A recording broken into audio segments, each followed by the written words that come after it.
Assalamualaikum warahmatullahi wabarakatuh. Kami dari kelompok 7 yang beranggotakan Cornelia Novitasari, NIM 20021060008, dengan Muhammad Ramal Farouk, NIM 20021060010, akan mempresentasikan tentang pengukuran instrumen keuangan.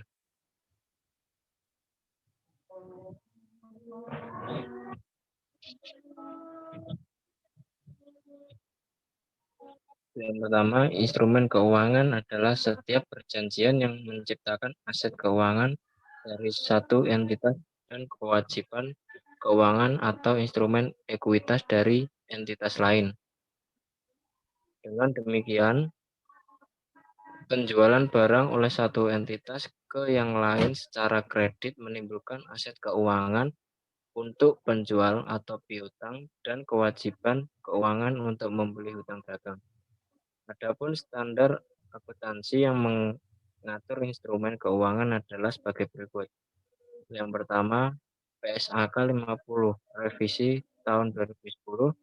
Instrumen keuangan merupakan penyajian adopsi dari IAS, Financial Instrument Presentation.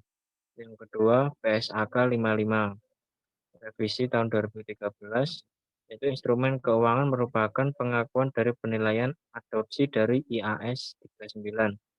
Financial Instrument Recognition and Valuation.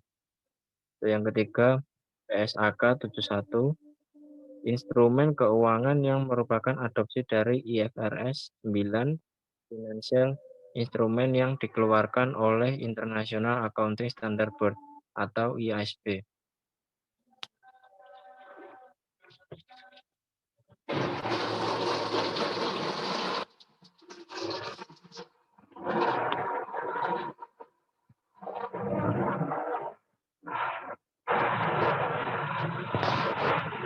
PSAK 55. Tujuan pernyataan ini adalah untuk mengatur prinsip-prinsip dasar pengakuan dan pengukuran aset keuangan, liabilitas keuangan, dan kontrak pembelian atau penjualan item non-keuangan.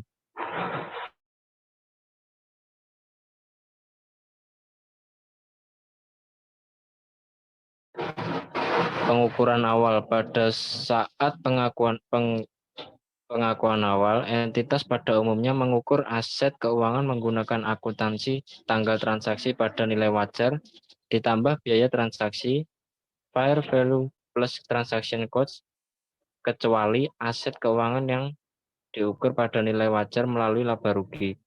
Aset keuangan yang diukur pada nilai wajar melalui laba rugi pada awalnya hanya diakui pada nilai wajar atau fair value. Biaya transaksi atau transaksi cost adalah biaya-biaya tambahan seperti biaya pendaftaran dan komisi lain yang ditetapkan.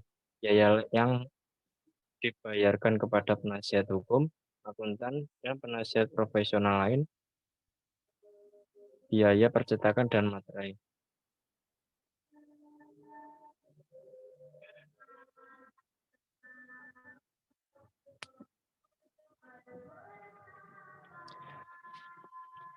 Untuk lanjutannya, biaya transaksi meliputi fee dan komisi yang dibayarkan pada para agen, termasuk karyawannya, karyawan yang berperan sebagai agen penjual atau selling agent, konsultan, perantara efek dan perdagangan efek, pungutan wajib yang dilakukan oleh pihak regulator dan bursa efek, serta pajak dan biaya yang dikenakan atas transfer yang dilakukan.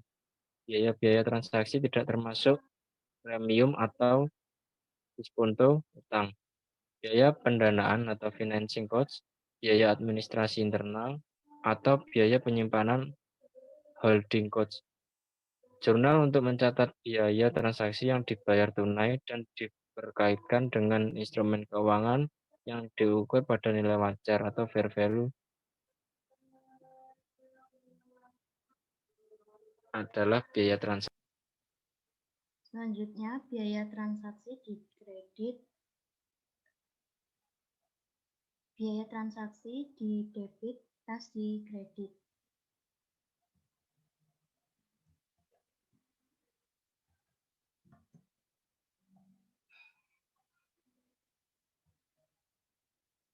Pengukuran berikutnya, setelah pengakuan awal aset keuangan dan liabilitas keuangan diukur pada nilai wajar, biaya perolehan diamortisasi atau biaya perolehan tergantung klasifikasi apakah nilai wajar dapat ditentukan dengan andal, pengukuran awal atau initial measurement, dan pengakuan berikutnya.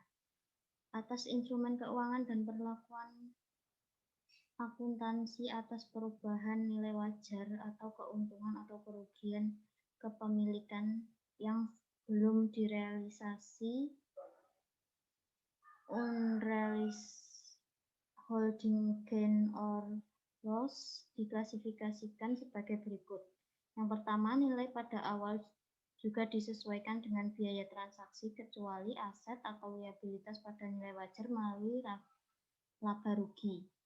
Yang kedua, investasi dalam instrumen ekuitas yang tidak memiliki kuotasi harga di pasar aktif dan nilai wajarnya tidak dapat diukur secara andal, serta derivatif yang terkait dengan dan diselesaikan melalui penyerahan instrumen ekuitas yang tidak memiliki kuotasi harga di pasar aktif tersebut diukur pada biaya perolehan. Setelah pengakuan awal, aset keuangan dan liabilitas keuangan diukur dengan menggunakan salah satu dari 3 atribut pengukuran berikut. Yang pertama, biaya perolehan. Biaya perolehan adalah jumlah aset yang diperoleh atau liabilitas yang diselesaikan, termasuk biaya transaksi atau misalnya komisi atau fee yang dibayar. Setelah perolehan awal, hanya satu tipe instrumen keuangan yang diukur pada biaya perolehan, yaitu investasi dalam instrumen ekuitas yang tidak memiliki kuotasi harga di pasar aktif dan nilai wajarnya tidak dapat diukur secara andal, serta derivatif yang terkait dengan dan diselesaikan melalui penyerahan instrumen ekuitas yang tidak memiliki kuotasi harga di pasar aktif tersebut, diukur pada biaya perolehan. Yang kedua, biaya perolehan diamortisasi. Setelah pengukuran awal, kategori aset keuangan dan liabilitas keuangan ini diukur pada biaya perolehan diamortisasi dengan menggunakan metode suku bunga efektif di laporan posisi keuangan. Yang pertama, 1. Investasi yang dimiliki hingga jatuh tempo. 2. Pinjaman yang diberikan dan piutang. Dan yang terakhir, liabilitas keuangan lainnya. Biaya perolehan diamortisasi adalah biaya perolehan dari aset atau liabilitas setelah disesuaikan jika layak untuk mencapai suatu suku bunga efektif yang konstan selama umur aset atau liabilitas, misalnya pendapatan bunga yang konstan atau beban bunga yang konstan sebagai suatu persentase jumlah tercatat dari aset keuangan atau liabilitas keuangan. Dengan kata lain, biaya perolehan diamortisasi dari aset keuangan atau liabilitas keuangan adalah jumlah pada pengakuan awal aset keuangan atau liabilitas keuangan dikurangi pembayaran pokok ditambah atau dikurangi dengan akumulasi amortisasi berdasarkan metode suku bunga efektif dan dikurangi penurunan nilai atau nilai yang tidak dapat ditagih. Nilai wajar. Nilai wajar adalah nilai di mana suatu aset dapat dipertukarkan atau suatu liabilitas diselesaikan antara pihak yang memahami dan berkeinginan untuk melakukan transaksi wajar. Kategori aset keuangan dan liabilitas keuangan pada umumnya diukur pada nilai wajar dilaporkan di laporan posisi keuangan. 1. Aset keuangan pada nilai wajar melalui laba rugi. Yang kedua, aset keuangan tersedia untuk dijual, dan yang terakhir liabilitas keuangan pada nilai wajar melalui laba rugi. Sekian presentasi dari kami. Wassalamualaikum warahmatullahi wabarakatuh.